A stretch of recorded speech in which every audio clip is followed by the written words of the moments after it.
Om Shanti, good evening, and welcome to Interview with a Raj Yogi, exploring the essentials of Raj Yoga.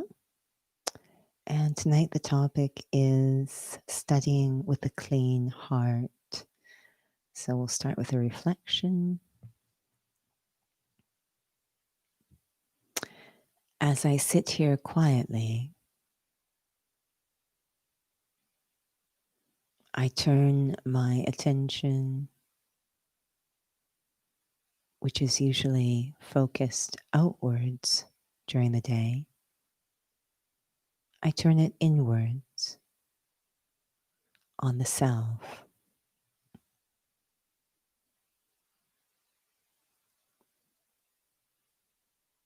Knowing this is such a central part of self-transformation, is being able to look inwards on the self with understanding and clarity.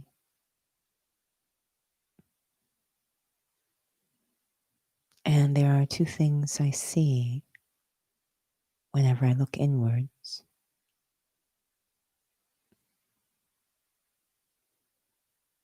I see the hopes and dreams, the potential, the capacity of the self, what I value, what I love, what's meaningful.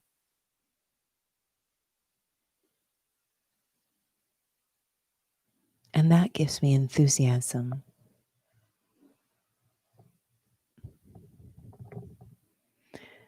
But I also see the mistakes,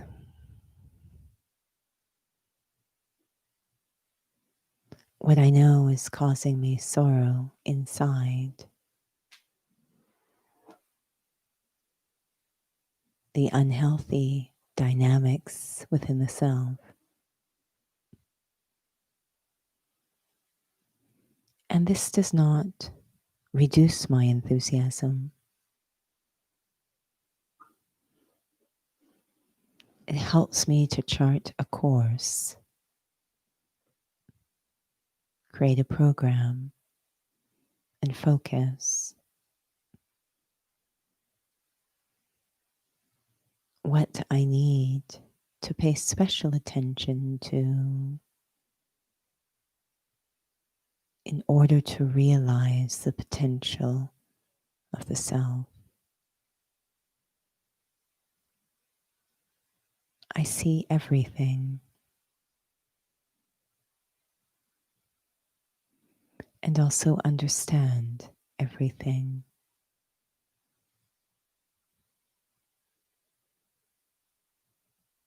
Most of all, I understand this is a journey where self-deception creates roadblocks and self-realization, honesty, creates progress.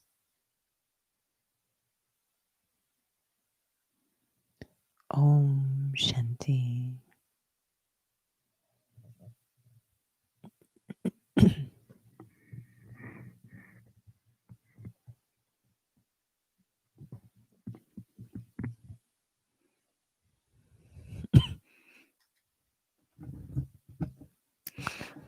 Om Shanti,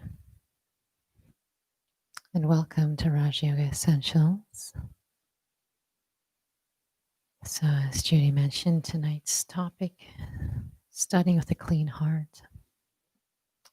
That's the first question that came to mind, actually, as you hear of that phrase, are my intentions clean?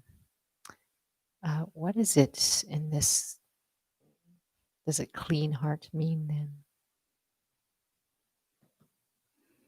It's very interesting because right now we were just reminded that it is the first evening of Diwali, the Hindu festival, and so much time is spent in preparation for Diwali on cleaning.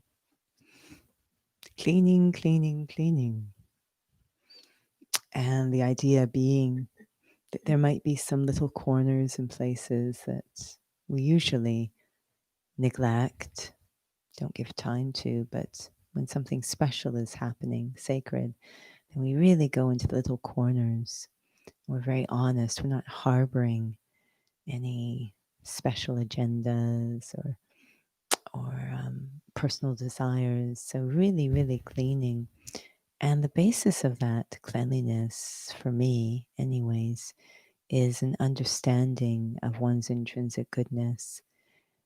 And so we're not afraid to change because we know what we're changing into. So we don't harbor anything, we don't hold anything back or deceive ourselves. So being very open and clear and clean and not leaving any corners unturned, that really to me is clean, being very aware and really trusting, so much trust in being clean actually, when it comes to the self, but trusting that I I am not any further ahead by withholding information from myself. So being very open and clear. What would that look like in terms of withholding information from myself? Well, in terms of Diwali, the approach that they're taking, I know, this year, is they're looking at each night conquering a different vice, anger, greed, desire. And the whole idea of Diwali is to create that cleanliness, that newness, in order to invoke Lakshmi, the goddess of wealth. So the idea that I am trying to invoke the richest, most valuable sense of self. And it's actually when we lose that sense of our own value that we start to do some very interesting things that involve ego and desire and greed. And we really start to lose trust in our own value, a lack of recognition. So, this is where, of course, God comes into the picture and basically says, you are very valuable, basically, is the message.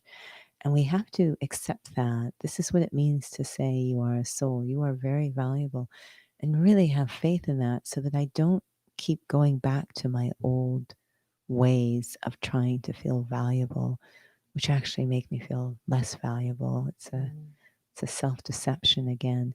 So not going into the ego and the greed and etc., hoping that it will protect my value when in truth it's stripping it. So this is the cleaning that we do, cleaning out those old ways of seeking value. So when you were talking about, I know we were talking about clean intentions, having no Mm. second agendas, and I was Mhm. reflecting on a second agenda against myself. Yeah, self-sabotage, really. Okay, so the Mhm. vices that are basically at work, and Mhm. perhaps maybe I don't even notice that. Mhm. Yeah, it's incredible what we do and actually rationalize as okay, as right, as good, as makes sense, when in fact it's trying to sustain a false sense of value.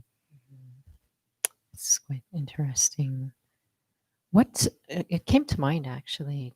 Um, is there? I don't know where it comes from, but I'd like to acknowledge. Is there a relationship between a clean heart and detachment? In some ways, I think what they both share is self respect Mm. or truth. Um, so to be able to observe things as they are without desires or ego or fear blurring or distorting. This is detached observer means really to be a witness to what is there without judgment. So that requires a real standing in a very solid place so I can observe in a clean way. And that to me is also a lot to do with the cleanliness, is that again, there's nothing that's mixing going on, that I'm seeing things in a very clean way. And what am I observing? Is it really internally? Of course, there's the external, but Really looking at the different ways, because we're in this battle to get the self back, and so we sort of postulate this idea of opposition, And I'm trying to be, it's, I think, one of the most interesting plot devices in these kinds of battles is when the enemy disguises itself so you can't actually tell it's the enemy. It looks like friendly, and so that's what we're trying to be very clear about is what is truth and what is false, what is right, what's wrong, to be very clear about that. It's interesting because when you're sharing, I was thinking about this question that comes up a lot. Maybe it comes up with regular students. I don't know, but it's always like, where's the heart? Is the Mm-hmm. heart in the mind? Is it in the Mm-hmm. intellect? Like, where is it? And the reason why it came up was because when what am I observing? I need a clean heart to observe, like unclean mind, an Mm-hmm. unclean sense of self. It's kind of an interesting. I need some grounding to observe myself. It's Mm-hmm. kind of like like a chicken or egg. It's a I think the heart is really in the soul, and it will affect the mind and intellect. Through this whole conversation, I'm thinking a lot about Daddy Janky, and the word courage is coming to me a lot. And we know that cœur in French is heart. So, to me, to have heart in this context is the courage really to face one's greatness and honor that, and also to be clean or honest about what strange or distorted ways of operating I had developed when I lost faith in the self. So really having the courage to face the self and not rationalize or again try to hide anything from the self takes a lot of courage. It said that it takes courage to love God, because I'm going to have to let go of the old, of the familiar, of what I had taken support. I'm going to have to let go of all of that to really be close to that soul. So that takes a lot of heart, right? A lot of courage. So I think of it as this, it's in the soul. It's the courage of the soul, and it will affect the mind and intellect. So, one of the things, reason why this topic came up in the Raja Yoga Essentials, I was reflecting on the Raja Yoga and You course. Mm-hmm. And there are certain elements that we usually cover in them: change, commitment. There was a couple other ones too about purpose. But it felt like just being really clean about this journey and what that's going to look like seemed to be something that was quite essential in this study. Yeah. uh, some say I am the voice of doom and gloom, and I don't mean to be, but I think it's really important when souls come into this study that they be aware of the lay of the land, so that they have a better chance to, because when we hide things from ourselves, we're not advancing. This is a deception, a myth that ego mostly has created. So, really, to know the lay of the land, that we have the capacity to do something. We are intrinsically good, but there's going to be a lot of opposition, and it's going to try to make us feel very uncomfortable. And I think it's important to know that's going to happen so that I can keep this kind of battle clean. There's a very interesting part of the Mahabharata when the vices represented by the cousins, the Kauravas and the Pandavas, who represent fair, are gambling, because the Pandavas have a gambling problem. This, of course, points to the frailties of the soul that got into trouble. But the Kauravas hire someone to represent them at the gambling, who basically does not play clean, right? So the Pandavas are trying to play clean because they're so naive, and this isn't playing clean. And so, do I become not clean myself, or do I trust that if I keep a clean heart, whatever it looks like at any given moment, but if I keep my intentions very pure, that I adjust to benefit what is beneficial, not that sort of personal desire for false attainment, that in the long run, will work out best. We were just having a conversation about this earlier today that we're here in this province looking at more restrictions, and one of the things that comes I noticed in the messaging was it was said very clearly that some people are not playing by the rules. Mm. And to sort of in the mind what's happened, what's going on, what rationalization do we come up with that I can do this? That it's fairly clear that this is something that's not benefiting the self or others, but somehow we rationalize inside that it's okay if I do this. And that is what happens inside of us as well. We just really have a lot of attachments, a lot of fears, a lot of lack of value, really, that really can distort our thinking, strip that courage from the heart. So, um, this is why we need God on our side, to be able to give us, constantly be feeding us that sense of value so that we don't resort Mhm. to those false supports. Mhm.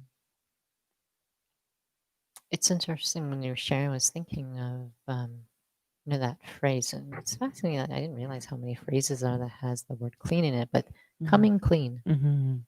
and the word honesty came to mind. And I Mhm. think we have some really, perhaps maybe very superficial or basic ideas of what honesty means, but coming clean with myself, to be able to face things.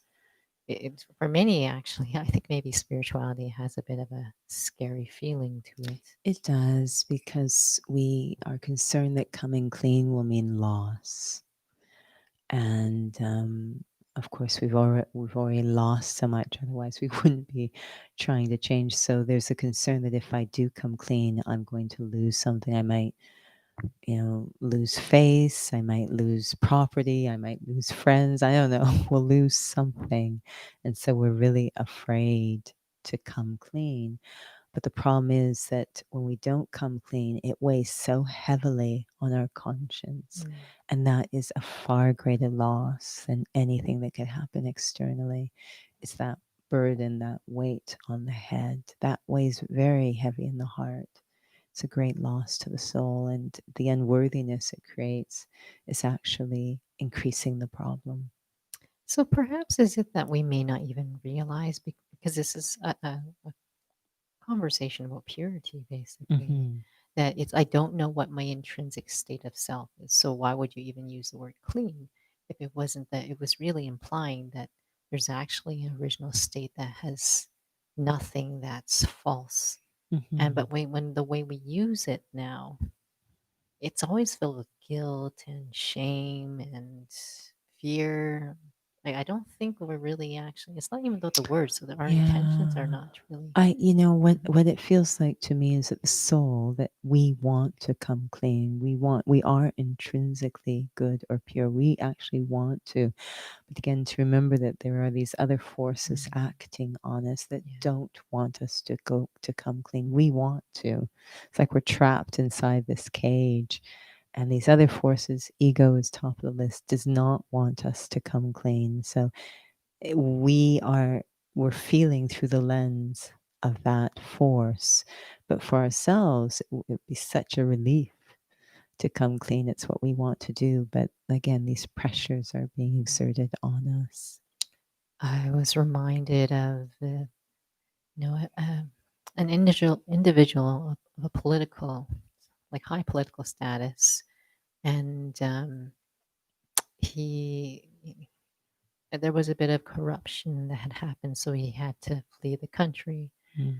And but he ended up going back to the country because it was such a burden in his heart that he constantly had to live a life of being afraid, actually.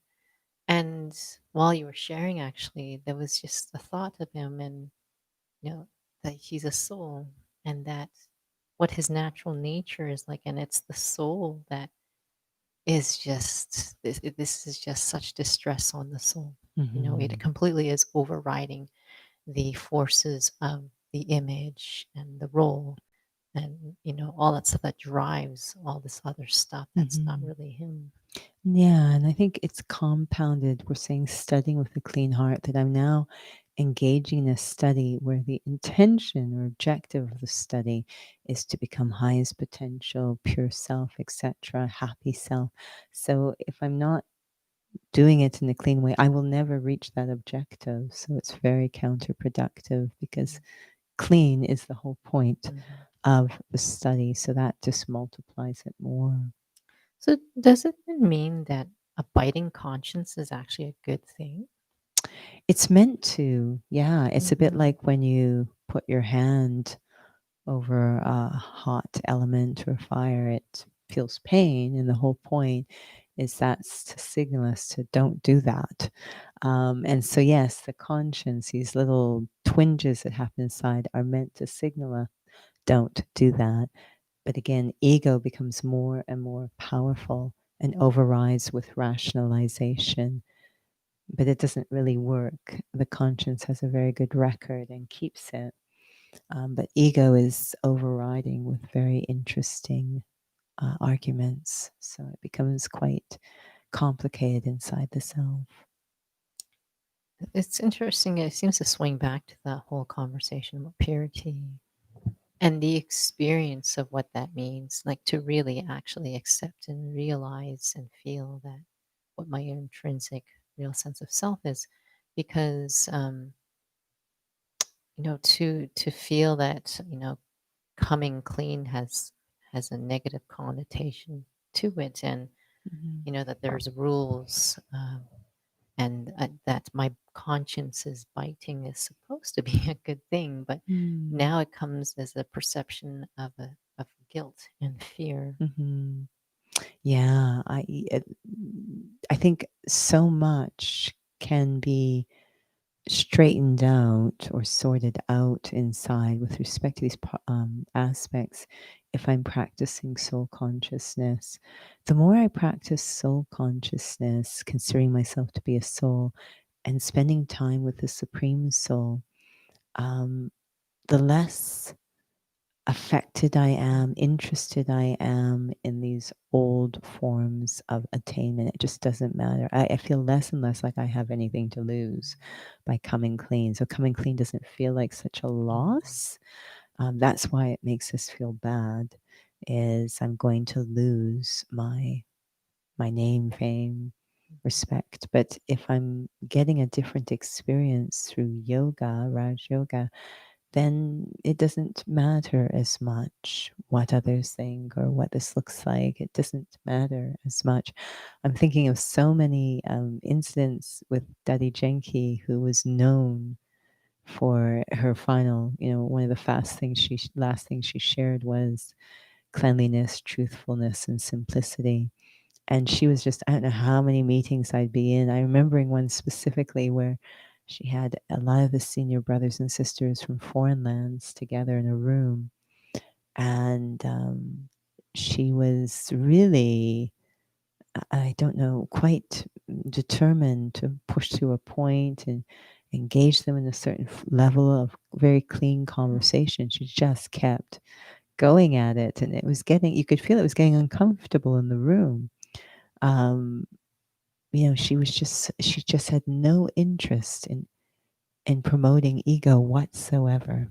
None. Anyone who was going to try to impress her or show or win favor, it wasn't going to work. If you tried, she'd just sort of say, you're just giving me points or trying to look good. Like she just wouldn't. And I remember there was another senior with her, and I said, "Okay, Daddy, you've got to stop," because you could feel it was becoming so uncomfortable, because you're in a room. It was fascinating, and I remember feeling extremely uncomfortable too. No one wanted to say anything, because you're in a room with people who have, not myself, but the other soul. I don't know what I was doing in that room, quite frankly, but the other souls have very high positions.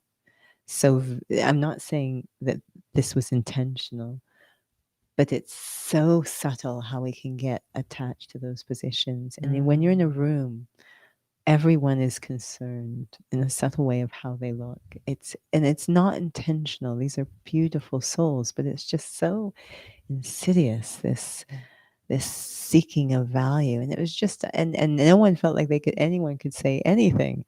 That we had to say something honest is what she wanted. But it's really an art to come clean. It's really an art to not, you know, when you hear a guest is coming, you just throw things in the closet, and hope they'll never open it. That's not coming clean, right?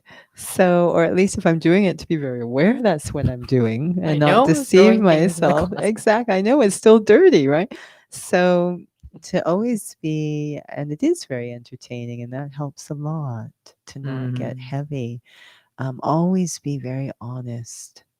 Even if I'm doing something dishonest, be honest that I'm doing. Come clean with the self. This is about me and my relationship with myself.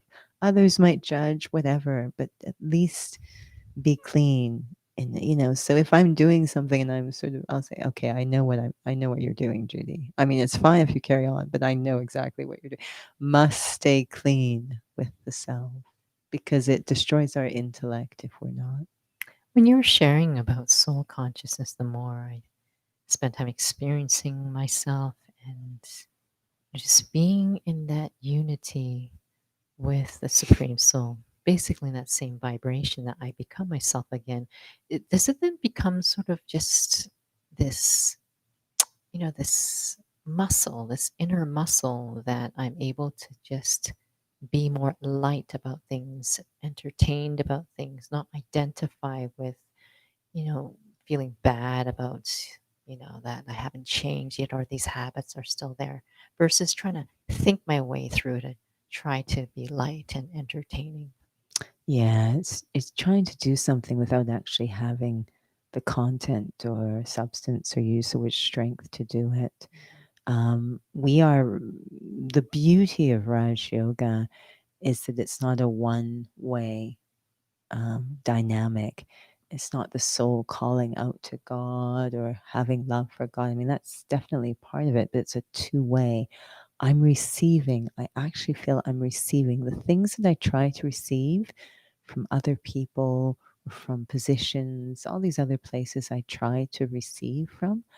I now am receiving from God at a much higher level of purity. It's far more fulfilling. So that's why we want to make sure our connection is right. So I am receiving because it's very difficult to let go of those other sources which are stopping me from coming clean if I'm not getting from God. So I'm receiving something from that being that makes it so then it's very easy. You was the light, but very easy to let go. Hmm.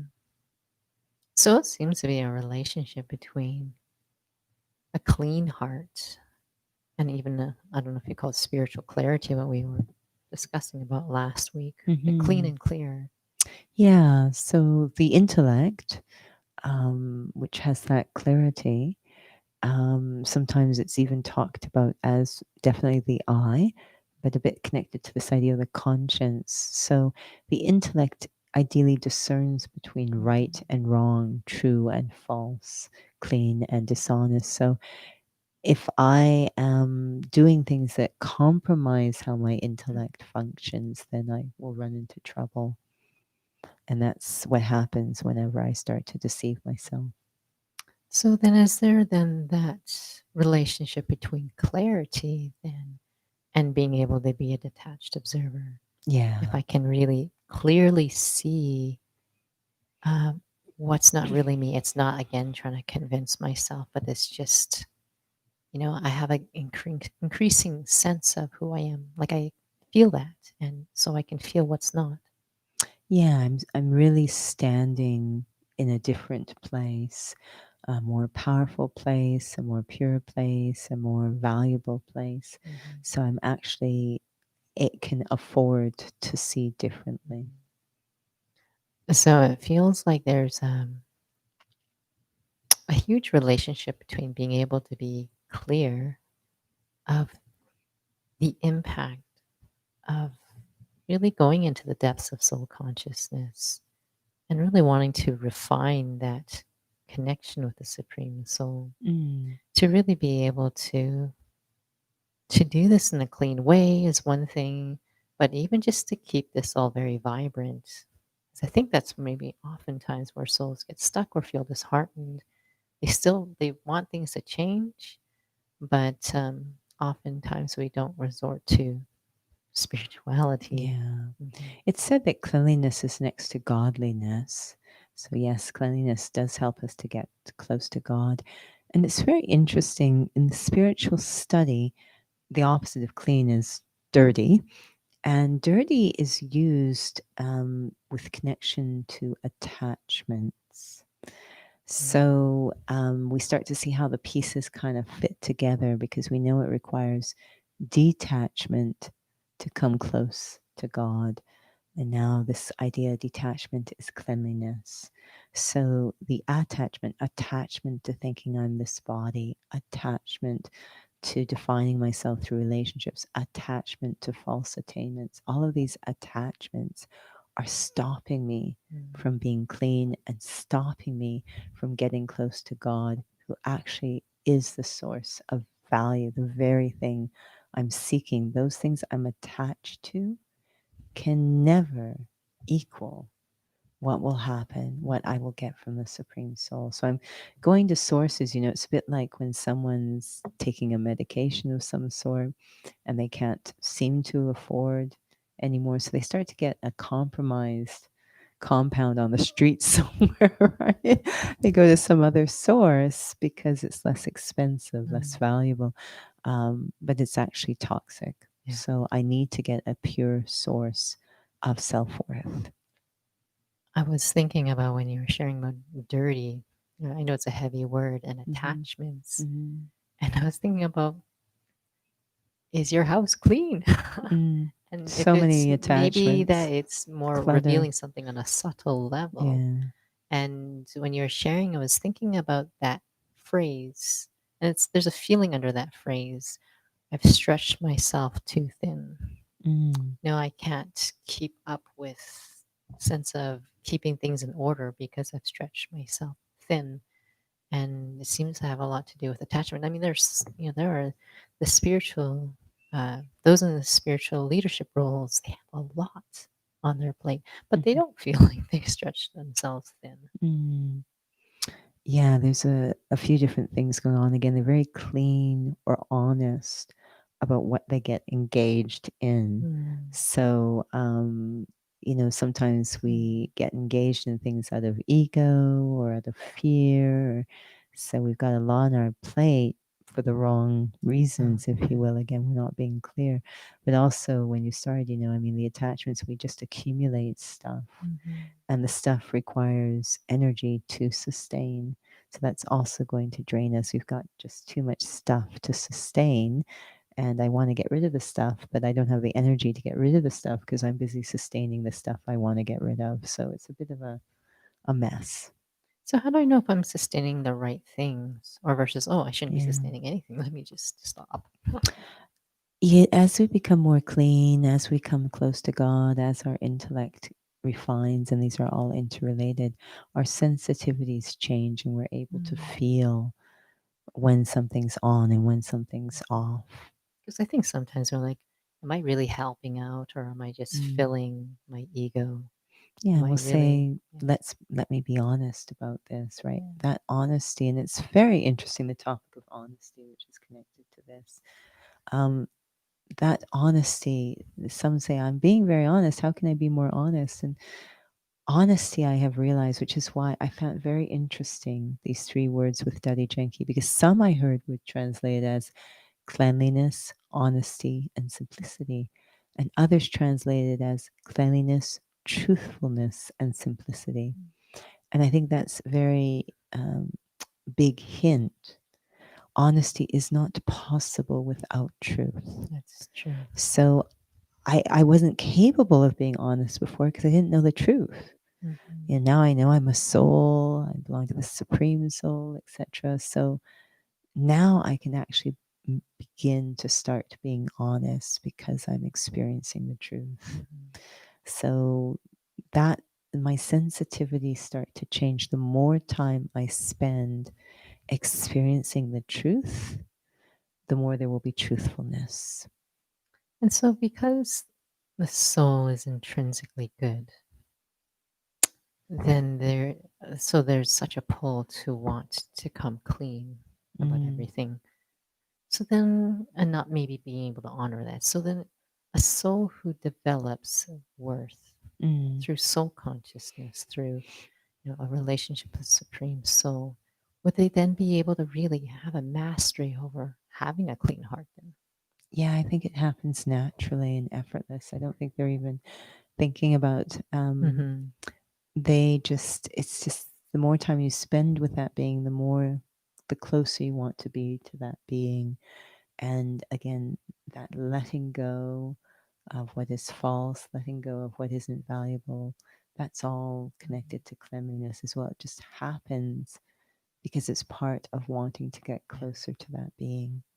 This is just the last question. I know we're running out of time, Mm, but you hear this phrase that keeping high standards, and I know it's a little bit out of context, or maybe it just needs a bit of spiritual understanding, but we won't be able to go into that tonight. But in a sense, as I continue to study, is it then that my standards increase, or perhaps maybe my sensitivity to what feels right and what does yeah, not? I think as we were talking, I was thinking quality is a huge part of the clean heart because my sensitivities are improving. And we often, if we're dealing with a business and they say that they have quality, we just, we expect honesty. If we hear that they're offering a quality product, we expect that there's honesty and integrity. They just all go together. So as I'm moving along and I'm developing that clean heart, that cleanliness, the quality, or you said the standards or the sensitivity, will keep increasing Mhm. so that I will only really feel I'm progressing or content because there's a certain quality to my effort. In this case, a quality of cleanliness, but a certain quality to my Mhm. effort. That what was okay before won't feel okay Right. anymore. I'm going to sneak in one last question that just popped in my head. What do you feel is the use of us going into the depth of something like this? If, let's say personally, maybe Hmm. not, in a forum like this, but is it useful to oneself in terms of moving forward? Because I know a lot of the studies, we're trying to stay essenceful. Mm. Mm-hmm. And I think we can, in fact, I think it is going to help us to stay essential. Mm. It is said that, it's just one thing to tell the truth, but you need a pack of lies to protect a falsehood. Expansion comes with lack of cleanliness. And I always enjoy seeing the rooms of the seniors. They're so simple. This is why it was cleanliness, truthfulness, simplicity. They're so simple because there's just such freedom, no attachments. So definitely there would be essence. And, we say the chart is the number one way of progressing. It's so central. To be honest with the self is absolutely essential in moving forward. So really have to look at this topic. When we keep our chart at the end of the day, this is a practice we do where we review with ourselves what happened during the day. They always say keep a proper chart. So this idea of they used to hold court in the early days, but really being clear what happened today. It keeps the self so light, Mm. just to be able to be clear with the self. Yes, and it's our letter to God as well, but just to not deceive the self, and it helps me to set my program for the next day. I think that's our next topic next week, Mm, keeping a chart. keeping a chart, Hmm. yeah. Well, thank you, Judy. That was some very thought provoking reflections have come up. Perhaps maybe we'll transition to a reflection right now. Hmm.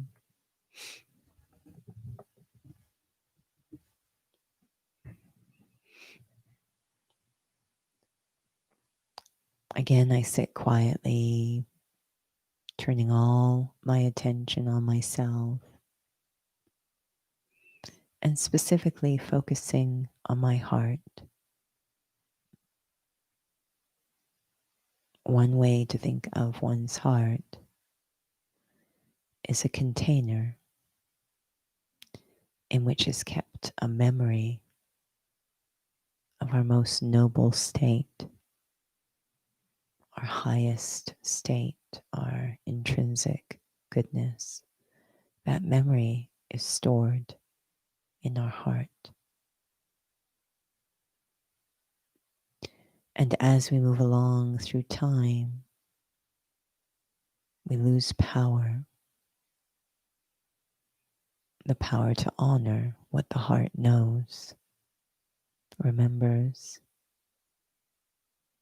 And so our heart starts to lock. The spiritual study is about unlocking that memory in the heart and honoring it. It's a journey of deep faith in the self, forgiveness, understanding, really equipping and empowering the self to face that potential,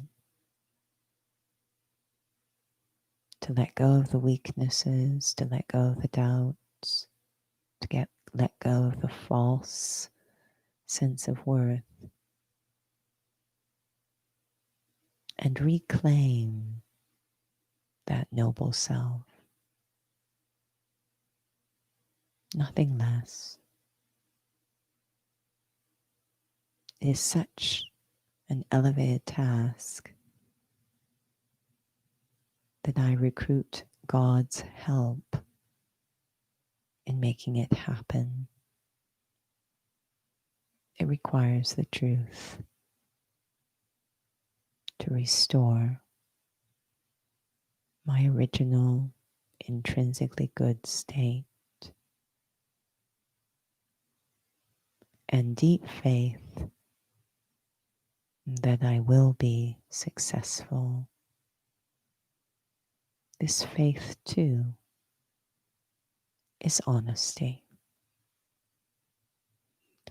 Om Shanti.